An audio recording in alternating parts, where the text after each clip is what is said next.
Guys, welcome back to my channel. आज से हम एक नई स्टोरी शुरू करने जा रहे हैं। अगर आपको हमारी स्टोरी पसंद आता है तो प्लीज़ लाइक कीजिए, कमेंट कीजिए और सब्सक्राइब कीजिए। आपका कमेंट और लाइक हमारे लिए बहुत ज़रूरी है। तो चलिए कहानी शुरू करते हैं। कहानी की शुरुआत में हम देखते हैं एक बड़ा सा महल जिसके अंदर से बहुत सारी रोशनी निकलकर चारों ओर फैल रहा है। महल के अंदर एक बंदा दूसरे बंदे से बोल रहा है, क्या तुम्हें कोई गंध आ रहा है? उसके बाद सीन शिफ्ट होता है और हमें दिखाया जाता है महल की बाहर का नज़ारा, जहाँ से थोड़ी दूर में एक बंदा खड़ा होकर महल को ही घूर रहा है। उसके बाद हमें फिर से महल की बात सुनाया जाता है। ये गन तो बहुत ही डरावना है। उसके बाद फिर वही बाहर खड़े लड़के को हम देखते हैं जिसके कंधे पे एक बिल्ली की हड्डियाँ दिखाया जाता है, जिसके अंदर एक अजीब सा म्यू म्यू आवाज़ आ रहा है। फिर हम देखते हैं वही लड़का बिल्ली की हड्डियों से बात कर रहा होता है, आखिरकार तुम वापस आ ही गए। इस बार तुम्हें एक बेधक चेहरा और बाल भी मिलेगा। उसके बाद हम महल का नज़ारा देखते हैं। किसी एक धुन पे बहुत सारे कपल डांस कर रहे हैं।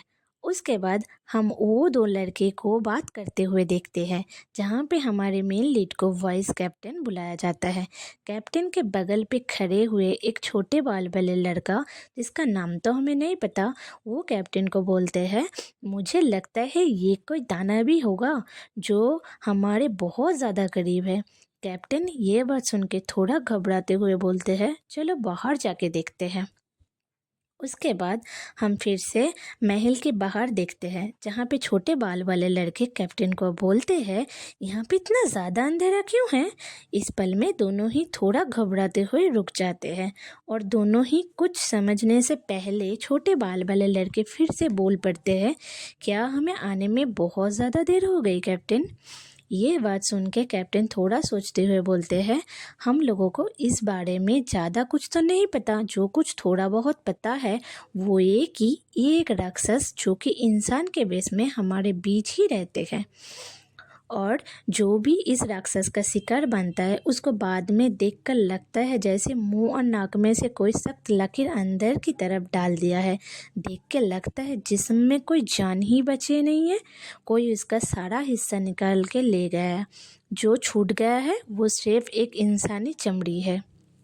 ये सब सुन के छोटे बाल वाले लड़के घबराते हुए बोलते, इंसानी चमड़े?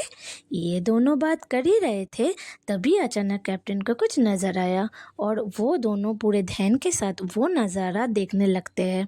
और वो देखते हैं एक कपल जो कि बहुत ही ज़्यादा करीब होके एक दूसरे के साथ रोमांस करने में बिजी है।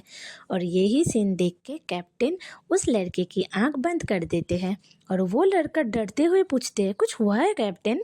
ये सुन के कैप्टन थोड़ा मुस्कुराते हुए बोलते हैं, जो कुछ भी हुआ है वो बच्चों को देखना मना है। ये बात सुन के ही लड़का जोर से बोल पड़ता है, I am a adult captain. उसके बाद हम वही कपिल को देखते हैं जो कि एक दूसरे को किस करने में बिजी थे, और अचानक वो लड़की की हाथ खून की कमी से सफ़ेद होकर अपनी पार्टनर के कंधे से गिर जाते हैं। ये सब को देख के कैप्टन के मन पे एक ख्याल आता है कि वहाँ पे कुछ तो गड़बड़ है, और यही देखने के लिए कैप्टन अपना जादुई शक्ति का इस्तेमाल करते हैं और उसके एक सेकंड बाद ही लड़की की मौत हो जाती है और वो ज़मीन पर गिर जाते हैं। तभी कैप्टन को सब कुछ समझ आ जाता है और वो छोटे बाल वाले लड़के को बचाने के लिए अपना जादुई तलवार लेके उसके ठीक सामने ही खड़े हो जाते हैं। और तभी अचानक वो कापिल वाला लड़का अपने दानवी रूप ले लेता है और पीछे घूर के कैप्टन को ही देखने लगते हैं। तभी वो छोटे बाल वाले लड़के जोर से चिल्ला के अपने मुंह पर हाथ रख लेते हैं और बोलते हैं, ओह ये क्या है? और तभी कैप्टन बोलते हैं, लगता है हमने इसे ढूंढ ही लिए। और उसी वक्त वो दोनों देखते हैं कि दानव का एक बड़ा सा पंख निकल आता है, और ये नज़ारा देख के छोटे बाल वाले लड़के बोल पड़ते हैं, कौन जानता था ये उड़ भी सकता है? तभी वो राक्षस पूरे चांद के सामने उन दोनों के ऊपर उड़ने लगते हैं और कैप्टन पर हमला करने की कोशिश करते हैं। कैप्टन भी अपना जादुई तलवार से उस दानव पर हमला करते हैं और वही हमलों में दानव थोड़ा सा पीछे जाकर गिर पड़ते हैं और उसकी मौत हो जाते हैं। दानव मर जाने के बाद कैप्टन वो मरे हुए लड़की के पास जाकर बैठ जाता है और उसको देख धड़कते हुए दुख भरे आवाज़ में कहता है, हमें आने में बहुत ज़्यादा देर हो गई। ये बोलकर कैप्टन मायूस होकर अपने सीने में हाथ रख देते हैं। तभी छोटे बाल वाले लड़के बोलते हैं, वो कैप्टन, आपके एक बार से ही ये दाना मर गया? This is unbelievable. ये सब सुनकर देखने के बाद कैप्टन उठकर बोलते हैं, नील्स टिमस्टिक को बोलो ये सब साफ करने के लिए, और हाँ, तुम भी घर चले जाओ, तुम्हारा अब यहाँ पे कोई काम नहीं, तुम्हारा काम ख़त्म हुआ। गाइस, यहाँ पे जितने भी कैरेक्टर का नाम है वो सब बहुत ही ज़्यादा सख्त है, तो अगर हमें कुछ गलती हो जाए तो प्लीज़ माफ़ कर देना। तो चलिए फिर से कहानी में वापस आए।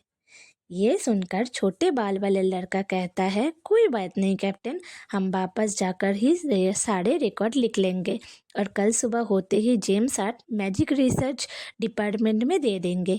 ये सब बातें हो ही रही थी तभी कैप्टन को देख के लगता है कि वो ठीक नहीं है, और ये देख के छोटे बाल वाले लड़के बोलते हैं, आपको देख के लगता है आप ठीक नहीं हो, क्या आपको कुछ हुआ है कैप्टन?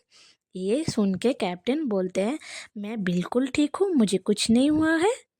फिर कैप्टन बोलते हैं, मैं थोड़ा आगे निकलता हूँ, मुझे थोड़ा काम है। तभी छोटे बाल वाले लड़के बोलते हैं, जी ज़रूर, आप जाइए।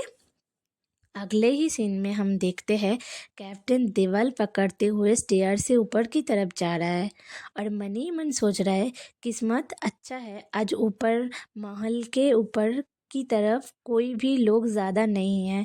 कैप्टन सीधे ऊपर अब एक कमरे में चले जाते हैं और जाकर बैठ जाते हैं। अपने दिल में हाथ रख के बोलते हैं, आज सीने में कुछ ज़्यादा ही दर्द हो रहा है, ये दर्द थोड़ा बढ़ता ही जा रहा है और उसके चेहरे से पसीना भी गिरने लगते हैं। उसके बाद हमें बाहर का नज़ारा दिखाया जाता है जहाँ पे कुछ काले कौवे की आँख जलते हुए हमें देखने को मिलते हैं, और फिर हमें बाहर से महल का एक नज़ारा दिखाया जाता है और दूसरे ही पल किसी की पैर हमें देखने को मिलता है और कैप्टन अपने दिल पर हाथ रख के उसको देखते हैं। तभी वो बंदा बोलता है, आखिरकार मुझे तुम मिल ही गए। और इसी के साथ हमारे ये एपिसोड ख़त्म कर दिया जाता है। तो नेक्स्ट एपिसोड के लिए इंतज़ार करें, तब तक के लिए बाय बाय गाइस।